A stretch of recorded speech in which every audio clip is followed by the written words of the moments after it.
UP के हाथरस में 2 जुलाई को भोले बाबा के सत्संग के बाद मची भगदड़ में 123 लोगों की मौत हो गई, जबकि सैकड़ों लोग घायल हो गए। इसमें एटा जिले के राजा का रामपुर निवासी महिला की भी मौत हो गई।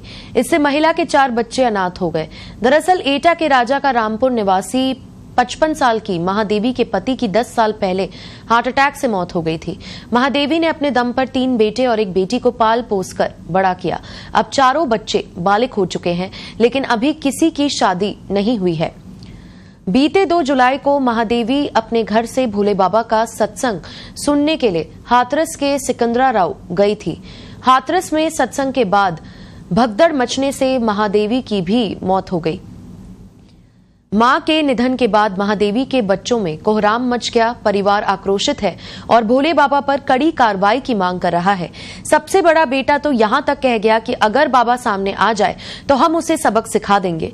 दिल्ली में बाइक मिस्त्री की पत्नी भी 2 जुलाई को हाथरस के सिकंदरामाऊ में भोले बाबा का सत्संग सुनने आई थी। यहां भगदड़ में उनकी भी मौत हो गई।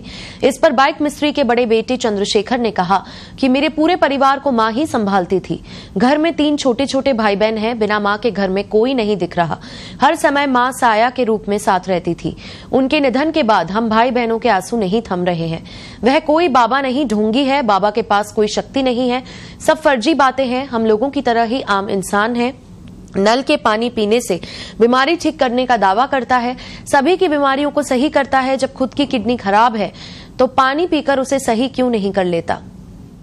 यूपी के हाथरस में 2 जुलाई को भोले बाबा के सत्संग के बाद मची भगदड़ में 123 लोगों की मौत हो गई, जबकि सैकड़ों लोग घायल हो गए। इसमें एटा जिले के राजा का रामपुर निवासी महिला की भी मौत हो गई।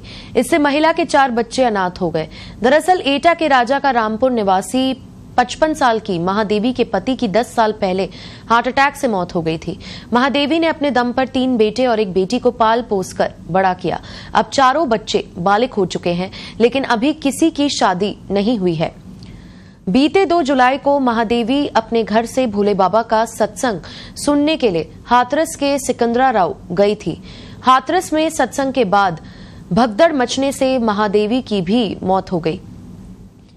मां के निधन के बाद महादेवी के बच्चों में कोहराम मच गया। परिवार आक्रोशित है और भोले बाबा पर कड़ी कार्रवाई की मांग कर रहा है। सबसे बड़ा बेटा तो यहां तक कह गया कि अगर बाबा सामने आ जाए तो हम उसे सबक सिखा देंगे। दिल्ली में बाइक मिस्त्री की पत्नी भी 2 जुलाई को हाथरस के सिकंदरामाऊ में भोले बाबा का सत्संग सुनने आई थी। यहां भगदड़ में उनकी भी मौत हो गई। इस पर बाइक मिस्त्री के बड़े बेटे चंद्रशेखर ने कहा कि मेरे पूरे परिवार को मां ही संभालती थी। घर में 3 छोटे छोटे भाई बहन हैं। बिना मां के घर में कोई नहीं दिख रहा। हर समय मां साया के रूप में साथ रहती थी। उनके निधन के बाद हम भाई बहनों के आंसू नहीं थम रहे हैं। वह कोई बाबा नहीं, ढोंगी है। बाबा के पास कोई शक्ति नहीं है। सब फर्जी बातें हैं। हम लोगों की तरह ही आम इंसान है। नल के पानी पीने से बीमारी ठीक करने का दावा करता है। सभी की बीमारियों को सही करता है। जब खुद की किडनी खराब है तो पानी पीकर उसे सही क्यों नहीं कर लेता।